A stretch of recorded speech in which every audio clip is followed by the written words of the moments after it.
Hey everyone, it's Ashley, your pet content creator coach, and this video is going to be short and simple. We're going over what even is pet influencing. What is it to be a pet content creator? But since you're looking up this topic, I highly recommend you go down to the description, go ahead and get your free book and your free course to teach you all about the essential secrets when it comes to being a pet influencer. Well, hopefully you already know the concept of being an influencer. An influencer is someone who has a presence and are able to influence people into doing, thinking, or even buying something.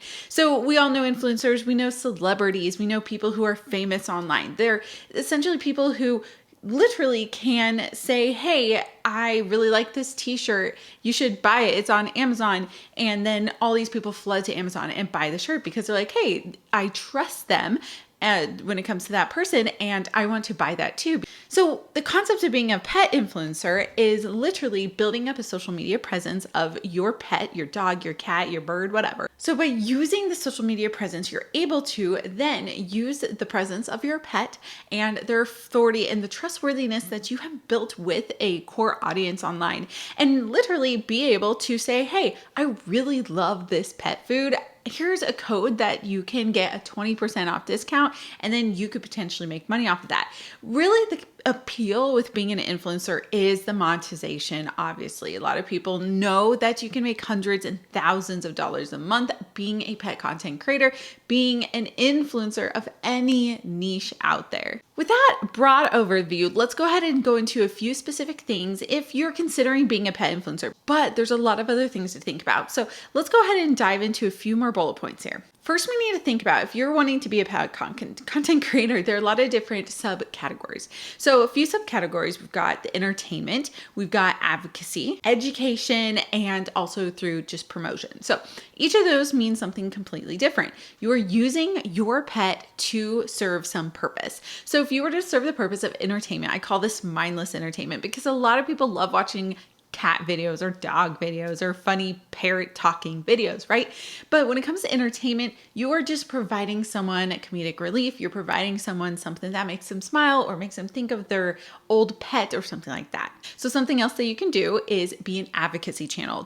As a pet content creator coach, I have worked with a handful of people who are within the advocacy niche. And I love this because they are people who are advocating for rescues or nonprofits, trying to raise awareness or raise charity, or flat out, again, when it comes to that awareness, teaching people about different breeds and health. From there, we have education. Education could be facts. Education could be teaching about a certain breed. I've had people educate about cat behavior and stuff like that. So there's all sorts of different things in regard to every breed and every pet out there that you could educate people on. Now, when it comes to this, you don't have to be a vet. You don't have to have experience necessarily when it comes to like higher education, but having experience, say again, if you're to teach people about a raw food diet and how to feed your dog raw food diet, it is important that you do have experience in that so that you're not just blatantly, randomly saying false information. And then there are accounts who do flat out just promotional accounts. And promotional accounts are people who try to build up a really big following and just want to make money off of it, right? So they're not doing a purpose of like serving the audience, serving the people. Instead, they're kind of serving themselves. And there are tons of people who do this in every niche out there. But again, it is something that I see all the time as a pet influencer. They build an audience and then they want to make merch. They want to do affiliate sales. They want to do brand content. And that is the purpose of their channel. It is to just make money. From there, we have lots of different niches within those sub niches. And this is more of the style of content that you make. So I want you to think about the style when it comes to comedy. So we thought about mindless entertainment, right? So with comedy, we have skit videos. We have meme-like content. I do personally make a lot of meme-like content because as a millennial, we grew up on the memes and it is something that is entertaining for me, fun to make, and it is very relatable. There are a lot of pet accounts who do adventure style. So these are the ones who have cats on their leash and they go on adventures. There are people who live in RVs and have their cat or dog with them. People who go hiking, these are the adventure style. I personally can't do that where I live. Plus my cats are indoor cats, but there are a lot of really awesome accounts who do this. Then you have their story-based. This is the one that I find to be most successful, but the story-based accounts are the ones who really build a background story about their pet when it comes to their channel. It's not about literally like telling short stories. I mean, you are through every video, every photo, every description, every caption, just building this overall world of your pet that people can emotionally relate to. And then ones that I have personally really never gotten into is the fashion accounts are really popular with like the small dogs and with some cats. And those are just where they make these adorable videos and photo content of their pet in amazing, cute, funny outfits or whatever. That's something I personally just have no experience in. Now from there you have to think about, okay, where do people hang out as pet influencers? Well, when it comes to being a pet influencer, the main hub is on Instagram. So it used to actually kind of be a little bit more on TikTok in early 2020s, but it is on Instagram. That's where you're going to find the majority of pet influencers.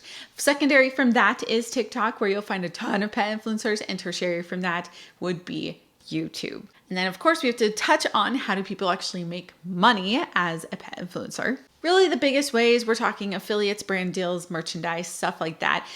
I highly recommend that you go check out a ton of my other videos in regard to monetization. There's just no time to dive into that. This video, since we are going very superficial, scratch level, but monetization is a big thing when it comes to being a content creator. So go check out those videos if you're interested in learning more about that. And then lastly, when it comes to being a pet influencer, you have to consider, along with the purpose, what is your long-term goal? So a lot of times people have the long-term goal of just like replacing their income, but in reality, pets don't live, a super long time.